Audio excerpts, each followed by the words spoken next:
Good afternoon, and thank you for this kind introduction and the opportunity to be part of this workshop. I hope I can be understood.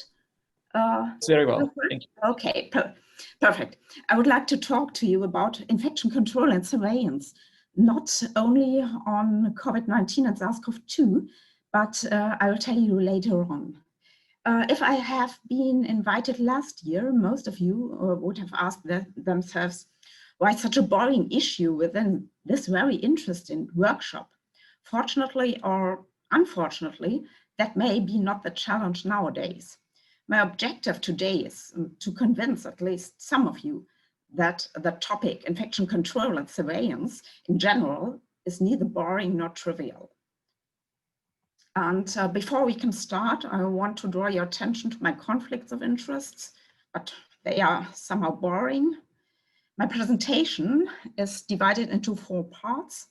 I will begin with the problem, then I will present you our answer. Next, I want to give you some ideas of applying a new surveillance tool to COVID-19. And finally, we will have a close look at our interactive dashboard. Let me start with our problem.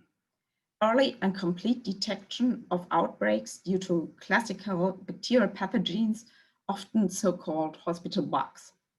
I think in this very ugly handmade style timeline, you can see at a glance where the problem is. Aggregating and selecting complex information on patient, pathogen, and movement in this way is not possible in times of an average stay of about 2 days for a patient on 1 ward, and even more when this information has to be compiled from several source systems. And I deliberately do not talk about data quality today.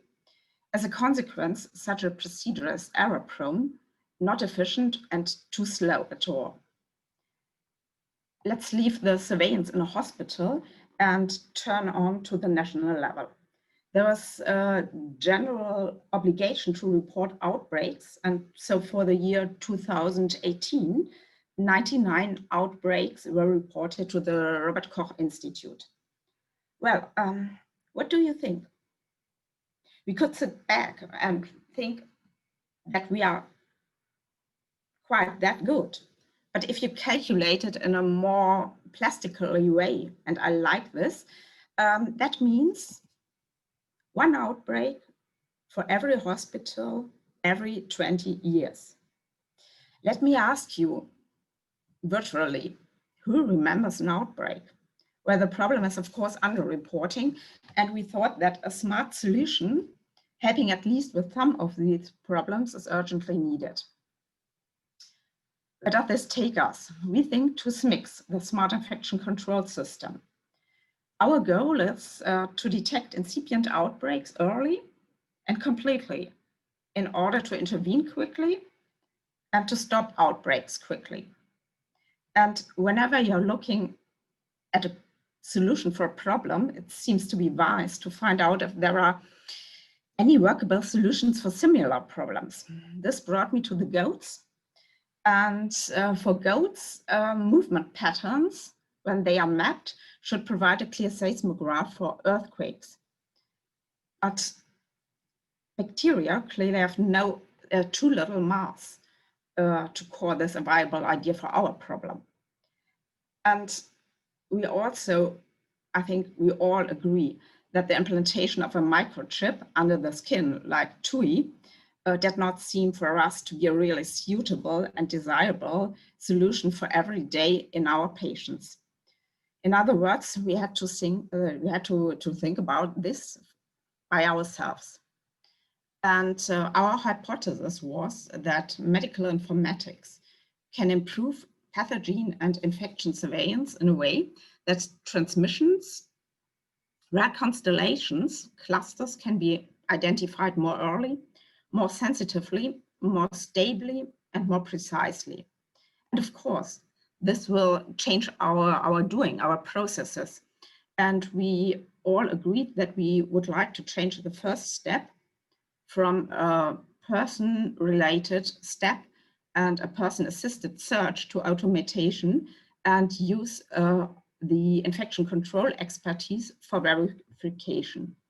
And this, every time when I say we, I'm only the spokesperson, and I'm talking about SmICS within the infection control use case, within the HIMID consortium, within the Medical Informatics Initiative. And I'm talking so about many, many people working on this issue. This picture gives you a brief impression of the methodological implications behind the tool. You already know the picture, but please look in the middle of the picture. And data aggregation, standardization, and building archetypes, a term I already know, but only from Carl Gustav Jung, was applied to get structured and interoperable data. And after that, interactive visualization by a dashboard was compiled. And between this, we used different kinds of algorithms, joint embedding methodology, machine learning, and in further steps, we will use decision support. And when I say we, all the work is performed by many university hospitals like the MHH, the UMG, but also, and even more, the Robert Koch Institute, Gerard's Group, the Helmholtz Center for Infection Research, and many, many more. And as you can easily imagine, we wanted to address SARS-CoV-2 and COVID-19 as well. Our aim is now to design and establish a surveillance tool on SmICS experience for a pandemic, that's new, a viral infectious agent, that's also new, that is transmitted contactless, that's also new, aiming at reducing the risk for hospital-acquired infections and preventing work-related infections. The latter is also new.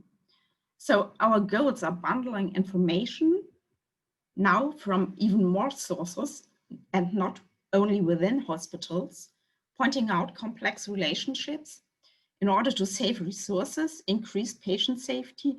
And we wanted to do this in an open source system and being inclusive, which means everybody who wants to use it could so. A picture is more and worth 1,000 words, they say. And we believe this is true. Turning our attention now to, I hope it will work, the interactive dashboard compiled from Tatjana von Landesberger and her team. And I would like to show you some pictures.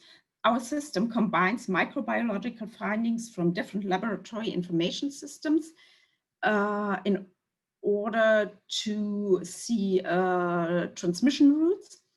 And algorithms were developed to detect statistically significant clusters. And the software allows also complete traceability in real time and therefore immediate intervention, as you can see here. Unfortunately, I cannot talk about our new project since we are still waiting for the final decision from Berlin. And please keep all your fingers crossed for us. And we will be even more than in HIMID, and perhaps some of you are joining us too. You can see the picture of all participants from this, hopefully BFAS project. So I'm at the end. Thanks for the BMBF for funding our HIMID project, and thank you for your attention.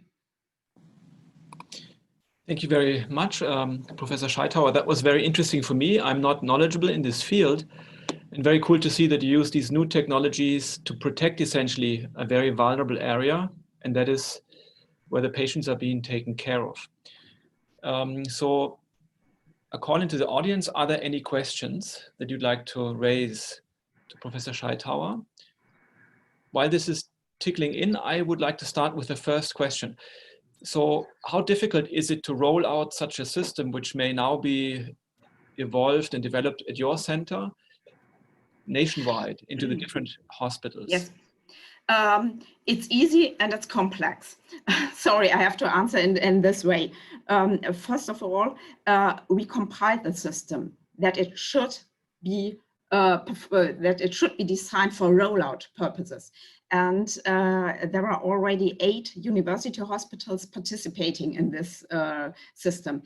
And our aim from the new project is to make it open for all. not only for universities, but for other hospitals, for other institutes like the NLGA, something like this. They are dealing with other data, other kinds of data, other structures of data, but it would be interesting to combine data from the TIHO, because it's all about zoonosis if we talk about pandemics.